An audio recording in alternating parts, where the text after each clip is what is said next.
Thrill Me. This show is part of the Thrill Me Podcast Network. Experience more on Facebook and YouTube. Hey, what's going on? This is Thomas Nicholas. Welcome to the Total Groove with your host, Tombstone, Josh. So, you like heavy metal?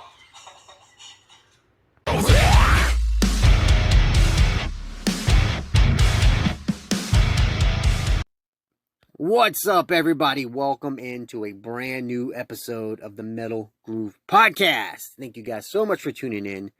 Hey, did you know Australia invented the world's first seatbelt law in 1970? It's pretty sweet, man. But why am I telling you this?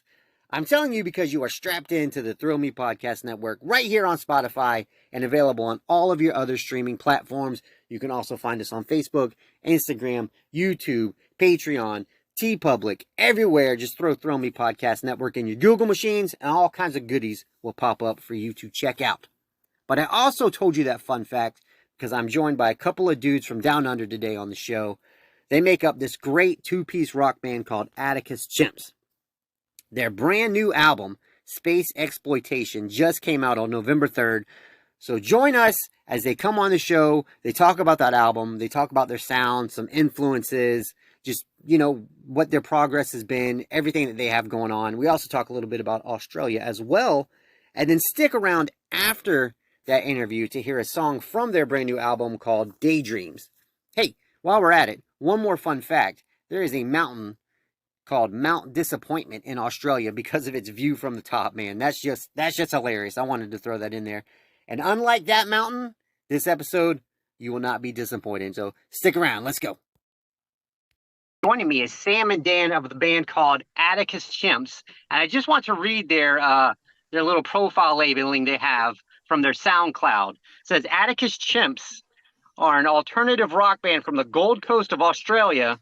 Their sound can sway from calm and melodic love songs to fast-paced heavy rock anthems that convey a message of dissatisfaction with authority and alienation from society.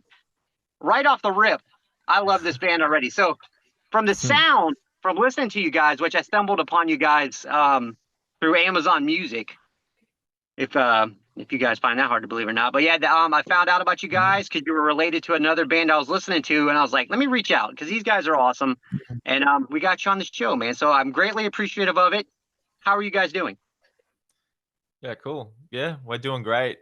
I just had to I appreciate the nice words, but hearing that the SoundCloud description read back to me, I kind of realized that's like the one app that I haven't updated in years. So that's like a very old description of when I was in like my early 20s edgelord phase. So thanks for digging that up.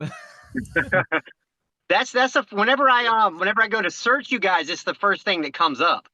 Yeah, I've noticed that it's first in the Google search engine. It's kind of weird. I don't know why that is, but yeah, maybe the calm kind of songs have kind of been put on the back burner. I've showed them to Dan and he didn't like them too much, so they've kind of just become my burners that I'm saving for maybe a side project later down the line.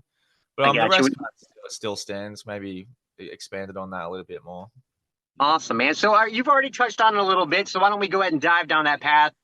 Tell me, a two-piece outfit, a two-piece band, rock and roll, man. That is awesome, dude. So tell me a little bit about that, how your guys' chemistry is, and maybe introduce who you are and what you do in the band. Yep. So I'm the front man, and Dan, you can probably take it away for this one if you want. Yeah. I guess I play drums. I wish I could sing, but at this stage, I'm just singing in my own head. But I guess I've been playing with Sam for the last probably, is it 4 years now? Yeah, it'd be like 4 years. Nearly 4 years, next month or December. Yeah. Yeah, it came like in the summer of 2019. Yeah, and I just moved back from Alice Springs, so I was living in the Central Desert, I guess, and got back to the Gold Coast. Got a message from Sam online. We started jamming, and Awesome. yeah, lucky for me, where we live is like actually a really beautiful spot. So we live in the Gold Coast hinterland. So there's lots of it's a beautiful rainforest where we live. Like it's absolutely gorgeous. So we're really, really lucky. And I guess geographically where we are, we're probably like the two guys that are into what we're into. Like there's only a few of us here, if you know what I mean. So Oh, it kind of worked out really good because we hooked up and started jamming, and yeah, we were both big fans of very similar bands, and I guess like the chemistry from my end felt really good straight away. So awesome. yeah, and I guess like with a couple of our new songs too at the moment, I think it's a little bit more evident now how we've kind of grown together, which is um yeah, just a really great thing. Really fun journey. So yeah. Awesome, man. So your sound has evolved over the years, is what you're saying. All right. So first question I have, as a fellow drummer who wishes he could sing, in my band, our singer, she plays drums, and the switch doesn't happen like I'm Taylor Hawkins. I can't go up there and sing, so I'm trying to get to that point. But so who is Yeah. there? So when it comes to recording, does somebody handle bass and guitar, or are we doing like a distorted kind of thing where it's kind of one sound with drums? How does that work with you guys?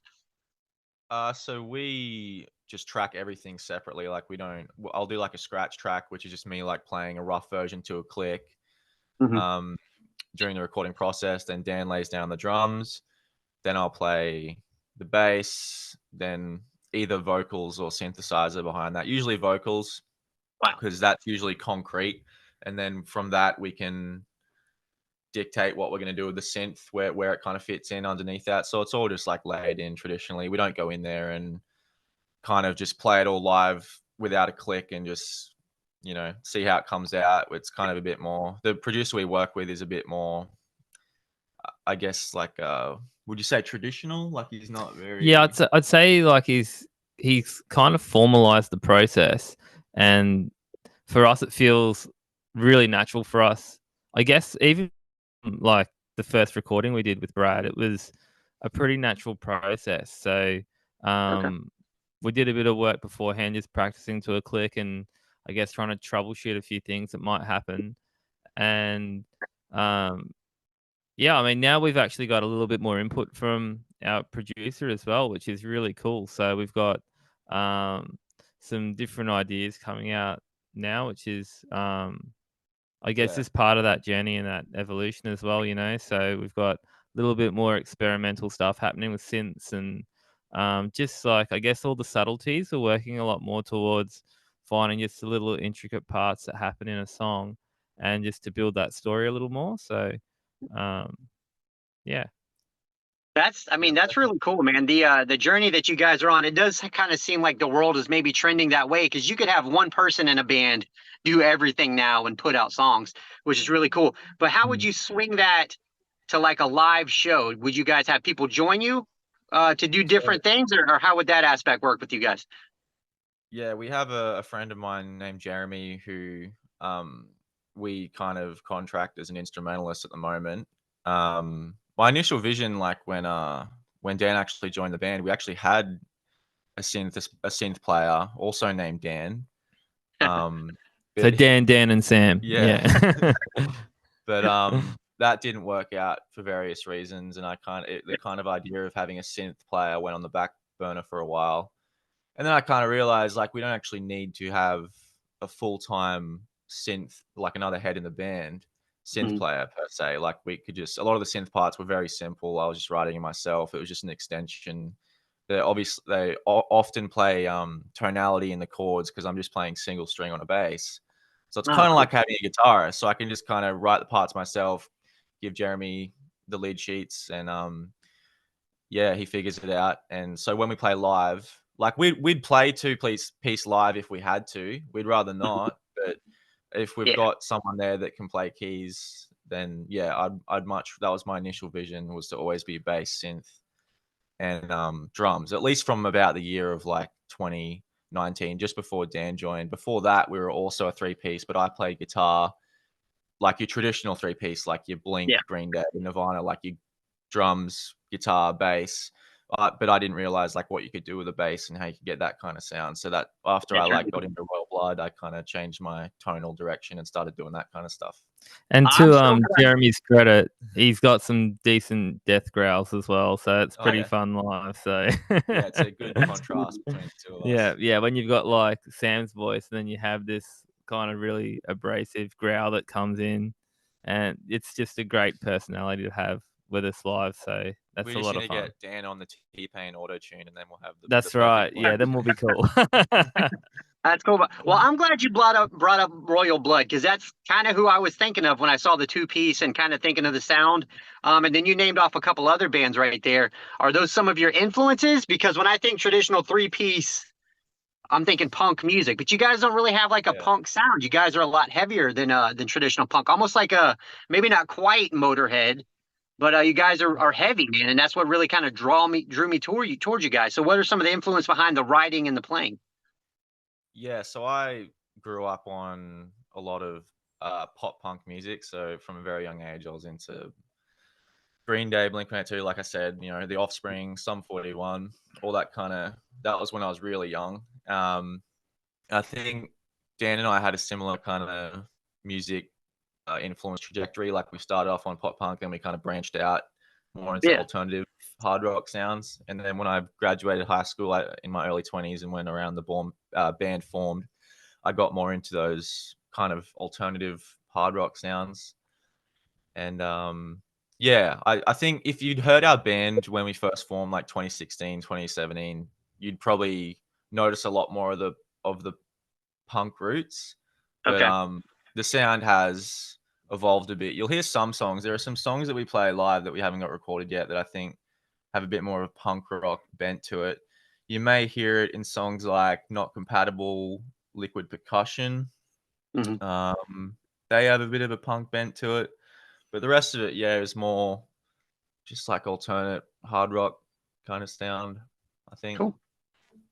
There's definitely, I guess, like um for me growing up, I listened to a lot of 70s rock as well. So a lot of my influences from a very young age were the classic Jimi Hendrix, Zeppelin, Sabbath, Mhm. and just changing dad's records. That was kind of Yeah. like one of my Yeah. fond memories growing up. And I guess from there, I took the classic evolution of what rock and metal did, I guess. And then, yeah, going through my teenage years, like Sam said, got into a lot of punk rock, and I guess that seemed to be a real turning point for me, and because I got to know a lot of alternative cultures, so it Mhm. wasn't just about punk; it was about what was alternative at the time, and I guess you probably, I don't know, like a lot of the stuff that you're into, but there seems to be a lot of bands nowadays that don't quite exactly fit a genre anymore. So there's a lot of bands that are Yeah. really bending that, the idea of being labeled. And I guess sometimes we might find it difficult actually to fit a bill with other bands because what we do is it's not quite, you can't exactly pigeonhole it sometimes. So that's, I guess that might be something we're working towards as well. It's not exactly being pigeonholed, but just really trying to define what we sound like together. So Mhm. That's cool, man. And that's something I always talk about. A band that catches my ear is one with versatility. So if you guys can do many things well, I feel like that just helps the songwriting process. And on that note, so we know about your sound, we know about what you guys do. What is the message you're trying to put forth out there in your lyrics and in your songwriting?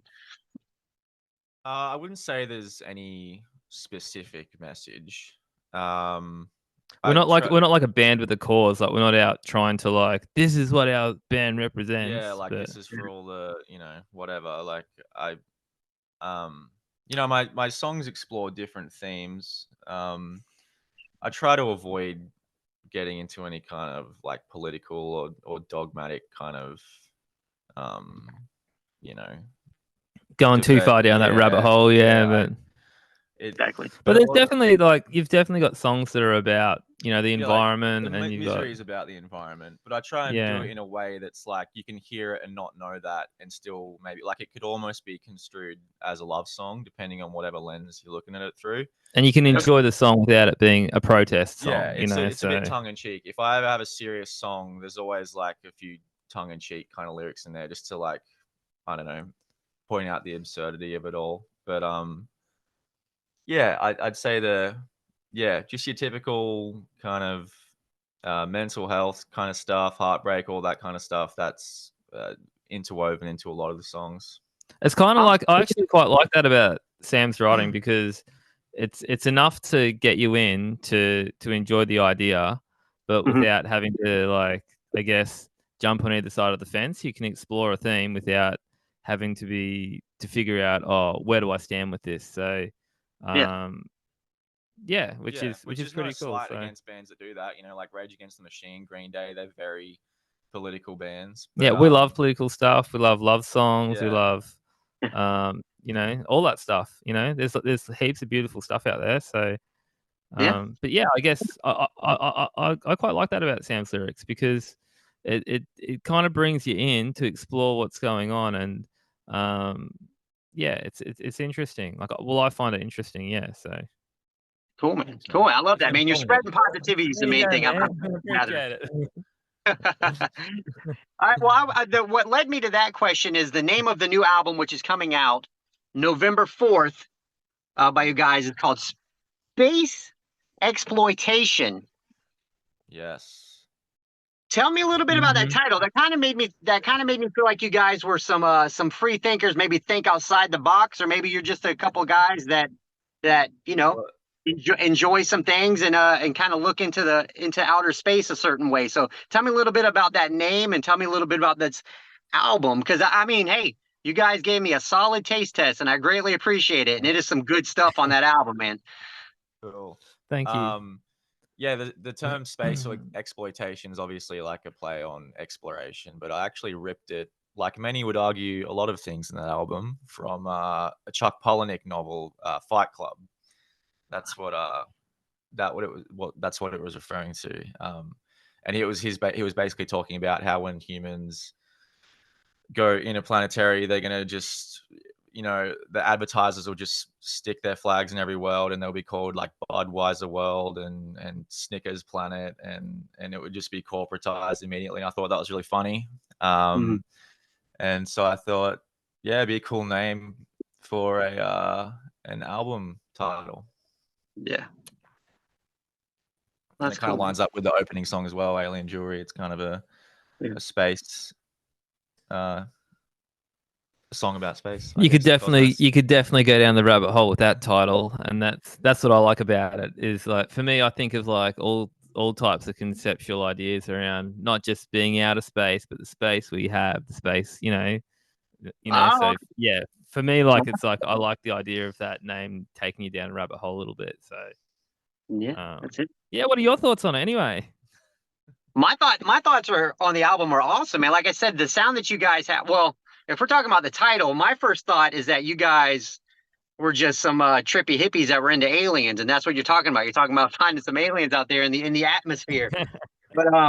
But now I really dig the songs, and you know, you talking about your space, your surroundings around you. I really love that kind of play on words that you're using with it, because I did not look at it that way. I looked at it as only a maybe a fictional sense. But if you're making it a reality, I love that. And the sense of the songs, I feel like, blends perfectly with that title. So I mean, props to you guys for putting all parts of your brain to work here with these awesome songs, man. Thanks, man. Yeah, cheers. Appreciate Thank you. it. Yeah. Definitely took all our brain power, that's for sure. Well, so let me ask you this question. So whenever I think of but I don't mean this in any kind of weird or rude way, but the only band I know of from Australia is AC/DC. What is the music scene like down there? Like you said earlier, there's not that many people like you guys, but what is the music scene like down there? You know some other bands from Australia. Come on, you know Powderfinger. You know the Bee Gees. Sure. You don't know Powderfinger? Okay, I don't know that first one you named. I do not. Damn. Well, I would probably say, like, I was just talking about geographically before, so we just happen to be really close, like living quarters together, which is really good. But look, in terms of the Australian music scene, there is so many great bands in Australia.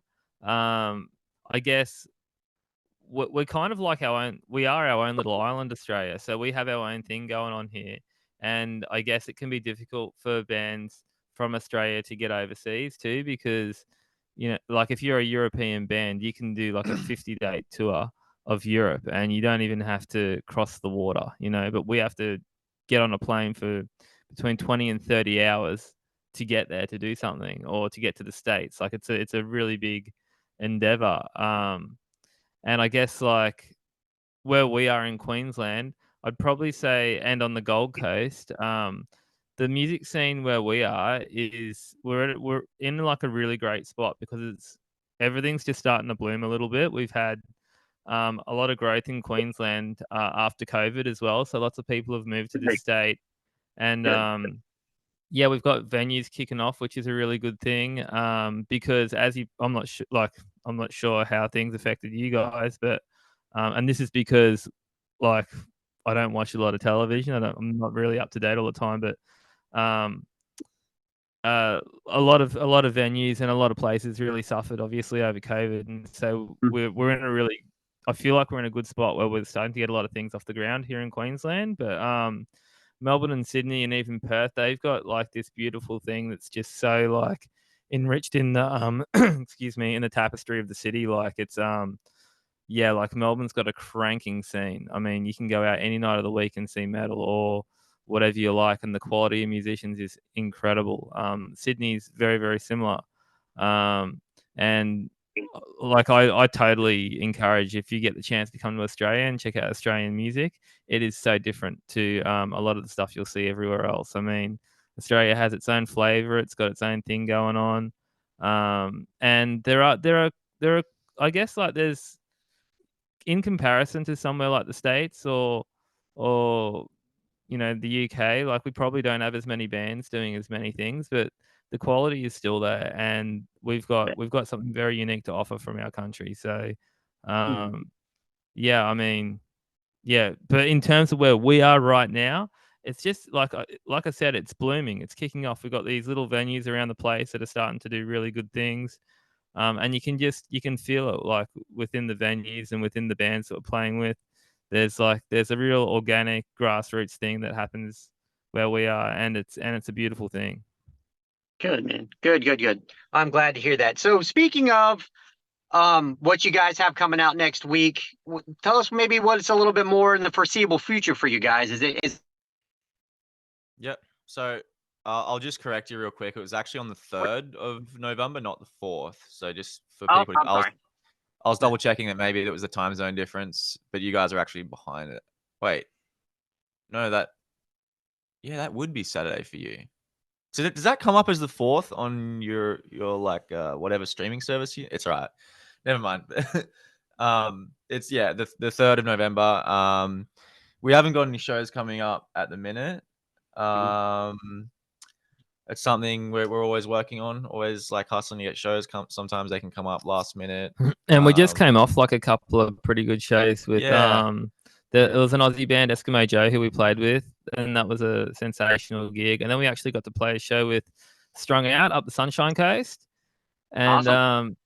Yeah, for me personally, I really enjoyed it because I love Strung Out. I grew up listening to Strung Out, and I got to see, a big influence on me as a kid, and it took me back to my childhood. So that was pretty cool. Yeah, the initial plan was to release the album at the beginning of the month, but unfortunately, as a lot of people know with music, you're at the mercy of all the people you're working with, and they got pushed back for various reasons, so we couldn't actually get the song finished in time to release it to promote with these good shows we just played. But I'm sure there'll be some more that come up. But as far as like an international tour or anything of that nature is concerned, it's something we love to do. It's something we get asked about a lot.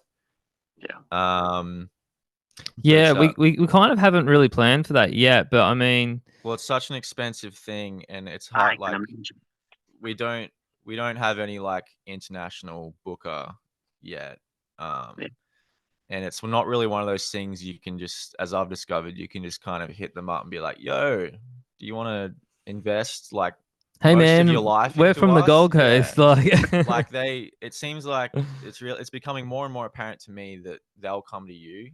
Like in this instance, you've been great, you've been really interested, and you hit us up. And if we hit up podcasts, most of the time they don't want to do it because they're not that interest isn't there already.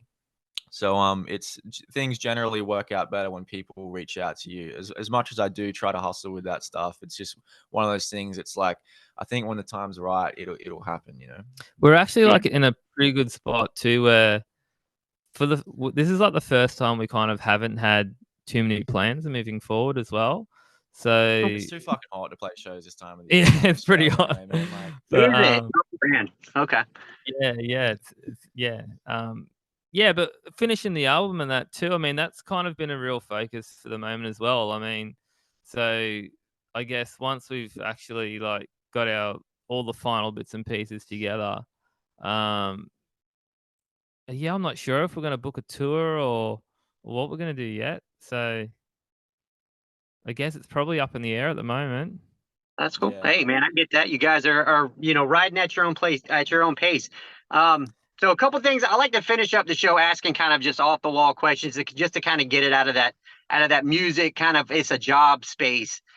So I'm going to finish it up like that. But I do want to say I greatly appreciate you guys doing this. You guys woke up super early, way over on the other side of the world to do this. And I can't thank you guys enough. And for those podcasts that aren't showing interest, man, they're missing out because you guys are unique and you guys are phenomenal band. So I just want to say again, I appreciate you guys so much. Oh, Cool. thanks Thanks a very lot, much. man. Appreciate it. Yeah. All right. All right. So the first just random off the wall question I like to ask is what's the best band each one of you have ever seen live? Best band I've ever seen live was Motorhead for sure. Motorhead and Tool. Like I saw Tool on their last tour to Australia, and holy shit, they blew my mind. And I saw Motorhead. I didn't even have a ticket. I was living with a friend of mine, and their now partner was like, "I've got a spare ticket to Motorhead, Dan. Do you want to come along?" And it was like a weird night. It's like a Wednesday night or something. And I was like, "Oh, sure, I'll go to Motorhead." And holy shit, like Mickey D on those drums was just thundering the whole time. I loved seeing Lemmy play. It was so good. But interestingly enough, I actually had this conversation with someone the other day, and we were talking about the first band we ever saw live, and mine was Blink 182. Wow. So That was mine. That's a good one. yeah, it was yeah. So but I really love just to see local bands play too. I love seeing You get local that. people doing their thing. Like that's what I love. Like I love seeing local bands going for it. Like that's Support me. the That's my scene. thing. So yeah.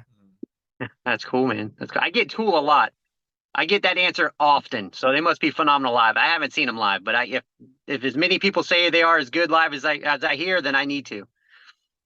Yeah, for sure. Yeah, I probably haven't been to as many shows as Dan, but I have had the luxury of seeing a lot of my favorite bands live at some point in my life. I was a bit young to. I remember a lot of the Blink show. I saw them when I was like 11. That was the first show I went to. They were awesome.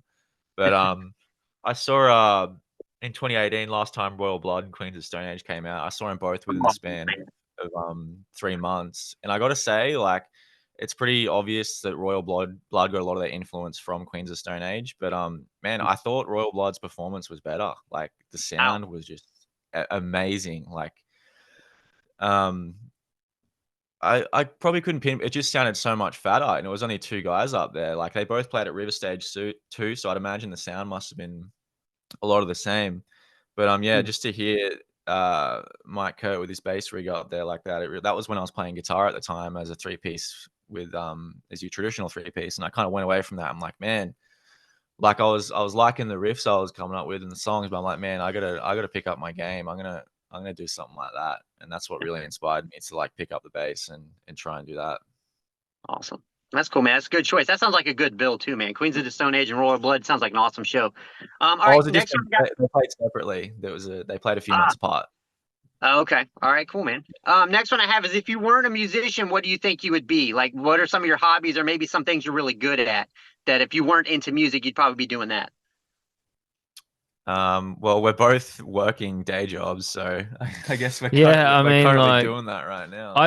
I'm really Right. lucky. I have my, like, as a outside of being a working musician, I actually have another job which is also kind of my dream job. So I work with disenfranchised young people, and I run like arts and music programs, and we go out like and do things out bush. Like we go out to a farm and we learn about how to, work with the environment, and we get to go out to an indigenous protection area and spend a lot of time learning about indigenous culture. And for me personally, like, all those things I hold really close to my heart. I love the bush, I love art, I love music, and I love learning about cultures. So for me, like, I've got like I'm super blessed because I get to do all that stuff, and then I get to play shows with my best friends. So, like, it's I've in terms of like dream jobs, I feel like I've got it made, and somehow I'm in like a new position now as a father as well. So, Wow, perfect. um, yeah, so I'm like literally juggling all the time, and everything that I'm juggling is all that I love about my life. So personally, I feel like I've got it made at the moment. So Yeah, and that radiates off of you actually. So your positivity from all the things surrounding you actually comes through the way your personality is, man, and that's awesome, dude. You guys have been a ton oh, of fun to cheers, talk to. thanks. I Thanks, man. appreciate that. Thank you. Did you want my answer or? Yeah, yeah, definitely, man. Um, yeah. So I'm just like working a retail job now to make ends meet and kind of support the band. Like the band is like my number one focus at the minute. Uh-huh. But I think in my like kind of later teenage years, I was really into football and I wanted to make a career out of football, and Wow. I took it very seriously and ended up kind of making some inroads here and there. But the niggling sensation to form a band is what kind of superseded in the end. So that's what Yeah, I'm currently. that's cool, man. So, all right, next one I have for you guys. What are some common misconceptions you guys hear about that us doofuses in the States think about Australia? Because I'll just say off the top, bucket list. I have got to get down there, but I think, is there just a bunch of wild, crazy animals running around everywhere down there? Is it hot all the time? Just what are some of those weird things you hear about from us that's not really true about Australia? Yeah, I actually made a TikTok about this very subject a few months ago. But yeah, it always irked me how whenever you tell someone you're from Australia, they're like, "Whoa, man, how are you alive, dude? That's insane." And it's like, Yeah. bro, we live in houses like you do, man. Like we're No, good. And don't believe it. Yeah. and Don't you like worry about the crocodiles? And you're yeah. like, well, They're literally like the only threat. Like in North America, you got grizzly bears, you got mountain lions, you got all this insane shit that would yeah. Or you hunt you talk to down. someone from like South Africa, and you're like, holy crap! Like, Yeah, dude. all Like these Uh, crazy like things Australia's that, like, they've got these worms that go into your skin on the beach. Like, you can't even lie down on the beach. We've got our beaches are sweet. Like, yeah, like the yeah. snakes and spiders, yeah, they're abundant here, but that we keep them at bay. Like, I mean, they'll be around the house and like they're just chilling. They're not out to attack you. They don't hurt you at all. We got anti venom. Like once in a blue moon, you'll hear someone getting bit by like a brown or something. But I kind of feel like that whole reputation makes us seem like we're way more staunch than we are. Like, yeah, somehow we're like, like fighting off these most dangerous animals in the world every day just to get to work, and it's like this like thing that we just live with red belly black snakes everywhere and all this stuff. And I mean, yeah. I don't know, That's It like, is springtime. It's springtime here now, so it's very abundant. Like there'll be wallabies and yeah, I don't want hares to eat and my own words, because then deers. like Like, a snake will turn up somewhere. And like, actually, like I'll tell you a story about that, because my mum said to me, I was living on the beach, in Palm Beach on the coast, and my mum came to visit, and we were walking to the beach, and she said, "Oh, you should put your shoes on, Dan." And I'm like, "Mum, what are you talking about? We're going to the beach. Like, why would I put my shoes on?" She's like, "Well, you got to be careful of snakes." And I uh, looked at her and I was like, "Mum, I've never ever seen a snake on the beach." And if they are, they're lost and they no need help. joke, I walked to the beach with my mum, and a friggin' snake went Oh, past. really? uh, And I'm like, and she's like, when your mum does, "See, I told you so." And like, and I was like, well, I was like, "You jinxed me, mum. Look, now look what you're doing. But yeah. But yeah, everything's pretty good here. It's not That's so cool. bad. Yeah, it's chill. So unless your mom jinxes you with the animals, they're not as crazy as people would seem. And do you guys just eat shrimp all the time? Is that what the big thing is down there? Is shrimp? Because that's all you hear about. No, we don't. We don't eat shrimp all the time. It's too expensive. We see all you guys eating shrimp all the time with these awesome big barbecue things that you pull out big pots of stuff and dump it onto a table with corn and all this beautiful stuff. And we're like, Yeah. holy crap, that's how you should eat. That is good. But yeah, like I don't know. That's like a for in my family, that's like a Christmas time thing. So If we you have came prawns at down here Christmas. now, you'd think it's the States. All you see is a Starbucks and a KFC on every corner. That's true. So it's really not that much different. Yeah. That's cool. That's cool. Well, you guys have been so much fun to talk to. I've had a blast with this. Your songs are awesome. The song I want to play, the one I picked of the amazing list you sent me, is a song called Daydreams. Just because it's a banger. I love it, man. I love to crank that thing up and I drive around for work, and I've had it on repeat a couple times. Awesome, man. Oh, cheers. Thanks. Appreciate Yeah. it. Glad you're you enjoying liked it. Yeah.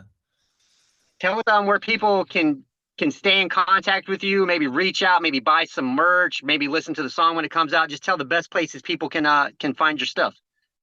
Yep. So the best place to reach us to like an annoying extent, because I get like notified on my phone, it would be our Facebook page. If you really want to get in my ear, that's where I'm going to read it. Because if you send us one on Instagram, it's going to go to my requests box, and the whole Instagram message system's weird. Like it's hard to see messages sometimes. The most professional way is through email. Just go to our website and submit it through that. That's the one I'd probably appreciate the most. You get TikTok, you can message us as well, but that one's a bit harder for me to read once again. So yeah, I would recommend Facebook or email would be the best way to contact us. And yeah, just follow us on all socials because our content can vary across all of them. Everyone's raving about like TikTok and Instagram these days with the video content on there. But if Facebook is still one of the top places to interact because we can post text and video and links and just the whole shebang, whereas all the other sites is like one or the other. So And you can buy stuff off our website too. yeah, so that's just atticuschimps.net, right? no .com. No, .com. There We've you got go. the domain. It's ours. Yeah. Sorry, I don't buy our own stuff off No, it, he so, just likes to give it away for free. I'm the guy that gives ki- shit away all the time. Yeah, So to kiss ass to all the industry. yeah, people. that's me. I give shit away all the time. There's two things I do. Is I'm always like giving stuff away, and I won't tell you the other one. That's all right. I get it, man. Hey, so I don't know if I got cut off, but tell us a little bit about the song Daydreams. That's the one we're gonna play here to wrap up the show. And again, man, you guys have been awesome. But yeah, I want to hear a little bit about what that song means to you guys. Maybe a little bit about where this name for the band came from as well. Yeah. Okay. So we'll start with the band name. So Atticus Chimps. It was way back in 2016. The name's become a bit of a meme now. I don't know that I like it as much as I did back then, but it is what it is.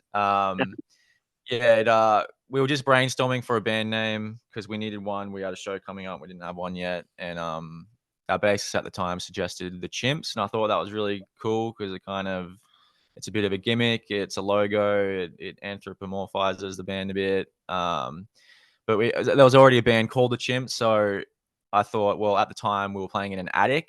So I thought, what about Attic Chimps? And then that reminded me of the fictional character from To Kill a Mockingbird, Atticus Finch, and it ended up being Atticus Chimps, which was also there was a 90s punk band called Atticus as well. I think Travis Bark or a lot of the Blink band used to have that little Atticus with a dead bird upside down on it. And I got a sticker of that in my guitar and it all just flowed out like that. That's cool, man. I like that. Yeah, thanks, man.